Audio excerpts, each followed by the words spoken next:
अब आपको एक तरफ से नहीं घेरा जाता है।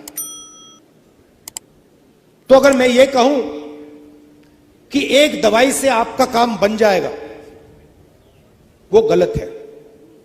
आपको चारों ओरों से घेरा जाता है। आपको सही दाम नहीं दिया जाता,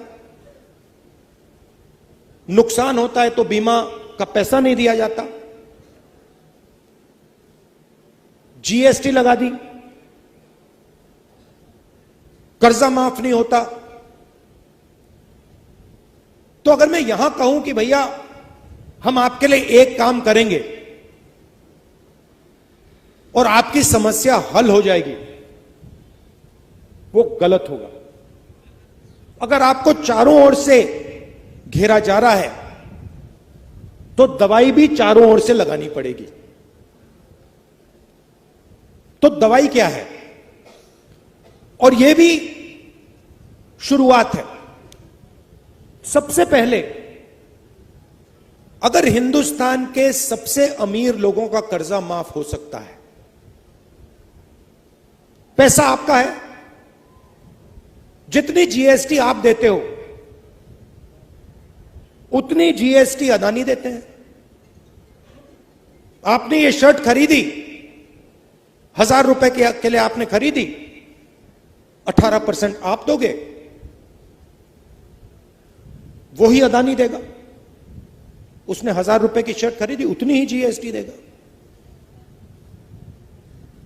हिंदुस्तान की सरकार का पैसा कहां से आता है? जीएसटी से आता है। सबसे ज्यादा कौन देता है? किसान देता है, मजदूर देता है, छोटा दुकानदार देता है, बेरोजगार युवा देता है।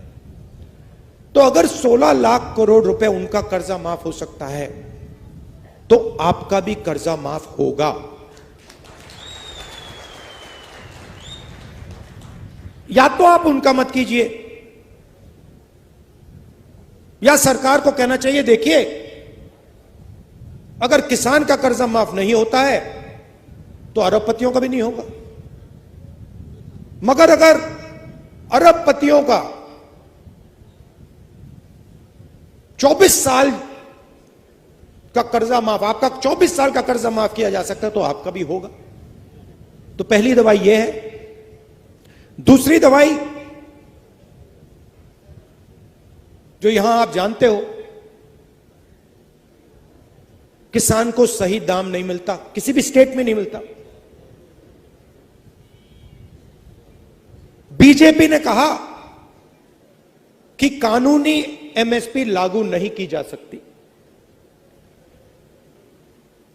बिल्कुल की जा सकती है। हमने अपने मैनिफेस्टो में साफ लिख दिया है कि कानूनी एमएसपी लागू की जाएगी और स्वामीनाथन रिपोर्ट के मुताबिक की जाएगी। दूसरी दवाई ये। तीसरी दवाई, फसल बीमा योजना जो बनाया है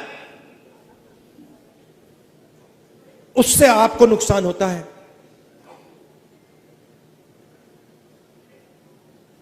15-16 कंपनियां हैं, उनको सरकार बीमा योजना का पैसा देती है। आप लिस्ट चाहते हो, मैं आपको लिस्ट दे दूंगा। आपका नुकसान होता है, आंधी आती है, तूफान आता है, बारिश आती है, पानी गिरता है, नुकसान होता है। आपको कहते हैं भैया आपको कॉम्पेंसेशन नहीं मिलेगी, वो आपको मुआवजा नहीं देंगे। तो तीसरी दवाई, फसल बीमा योजना को रीस्ट्रक्चर करना।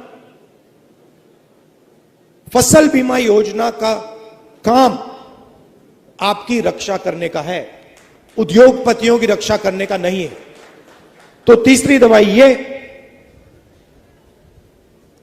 चौथी दवाई, जैसे ही आपको प्याज बेचने का समय आता है, एकदम एक्सपोर्ट इंपोर्ट पॉलिसी को बदल दिया जाता है। एक्सपोर्ट इंपोर्ट पॉलिसी की ट्यूनिंग आपको मारने के लिए की जाती है। तो अगर हमारी सरकार आएगी, एक्सपोर्ट इंपोर्ट पॉलिसी से आपकी रक्षा होगी, आपकी प्राइस की रक्षा होगी, आपको आपका जो दाम है एक्सपोर्ट इंपोर्ट पॉलिसी उसकी रक्षा करेगी। और आखिरी चीज जो जीएसटी है, जो पहली बार किसानों पर टैक्स लग रहा है, अलग अलग तरीके के टैक्स हैं, अलग अलग लेवल के टैक्स हैं, इस जीएसटी को हम स्टडी करके एक टैक्स देंगे आपको, और हमारी पूरी कोशिश होगी कि किसान जीएसटी में ना रहे। मगर ये जो सब है, ये सब आपकी मदद करने के तरीके हैं। मगर जब तक एक व्यक्ति किसान का दुख को नहीं समझता है, किसान की मेहनत की इज्जत नहीं करता है, तब तक वो किसान की मदद नहीं कर सकता है। तो सबसे जरूरी बात यह है कि हमारे दरवाजे, चाहे वो महाराष्ट्र की सरकार हो, दिल्ली की सरकार हो, हमारे दरवाजे आपके लिए खुले रहेंगे। और आपको यह लगेगा कि दिल्ली में किसानों को रक्षा कर